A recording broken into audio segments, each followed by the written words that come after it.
Respected Chair, Excellencies, ladies and gentlemen, fellow scholars, it's been a great honor for me to be a part of this prestigious gathering here at United Nations. While I speak today about the tragedy that has darkened the hearts of Afghanistan, shaken the conscience of the world, and crushed the dignity of humanity itself. It has dragged the name of Islam into shame by turning a religion of mercy and reasoning into ideology of control and weapon of fear. The weaponization of religion by Taliban. They march under the banner of Islam, yet every step they take leads away from Islam. They have turned faith into the instrument of control, not to guide people, but to dominate them. They claim to speak for God, yet they silence his most basic commands of justice, mercy, and human dignity. The Taliban's idea of government is not drawn from Islamic Sharia, but imposed upon it. Islam says the power must come through consultation with the people. Any rule without the people's voice is totally illegitimate. Sharia never gave a right to impose beliefs on others, nor to invade the private lives. Faith is between a person and God, but Taliban act as their God on earth, punishing what they call the crimes of God with their own hand. This is not faith, this is arrogance. Inside Afghanistan, the wounds are deep. Girls are banned from school, women are locked out of public life, journalists and thinkers are silenced or exiled. Religion, which should bring a light, has been turned into the tool of fear. And let me be honest, the Taliban are not alone in this.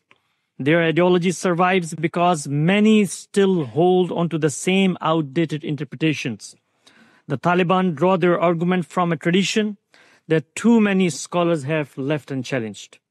Until we build the courage to renew our understanding and reclaim Islam's true message, the Taliban's false version will keep finding roots. Excellencies, the danger does not stop at Afghanistan's border. The Taliban do not respect borders. They speak and act if the world is there to take. Their aim is wider control, not just Afghanistan but beyond. They accept peace as a tactic to gain time, strength and recognition. And their ideology rejects the equal rights for non-Muslim to live under their power. If left unchallenged, this ideology will shake region and then shake the world again. Excellencies, when the Taliban misuse Islam, they do more than spread fear. They poison how the world sees the faith itself.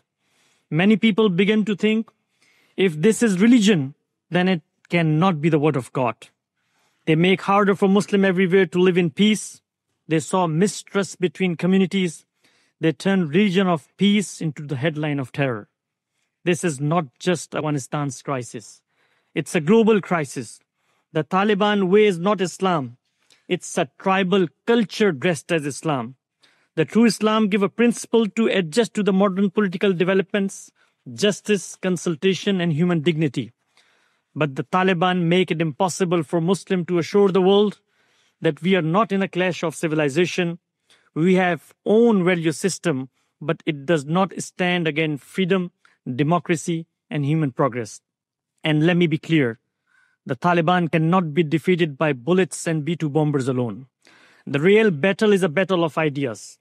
Their false story of Islam must be answered with the true story of Islam. The story where Shura means consultation, not dictatorship. A story where jihad means struggle of justice, not endless war.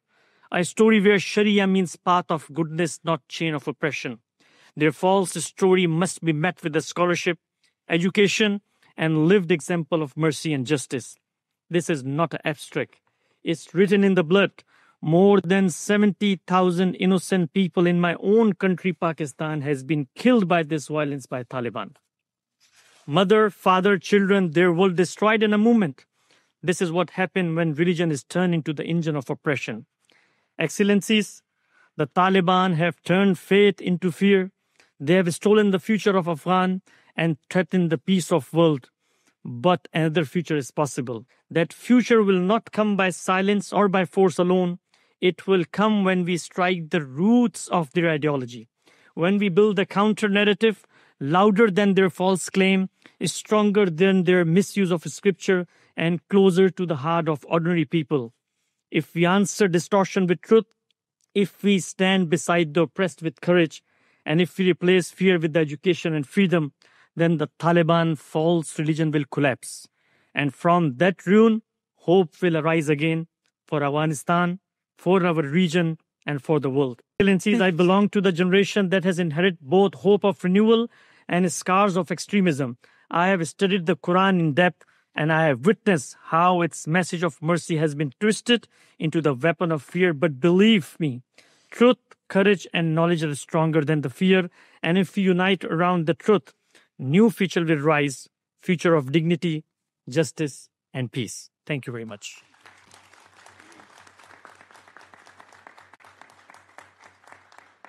Thank you so much, Mr. Hassan.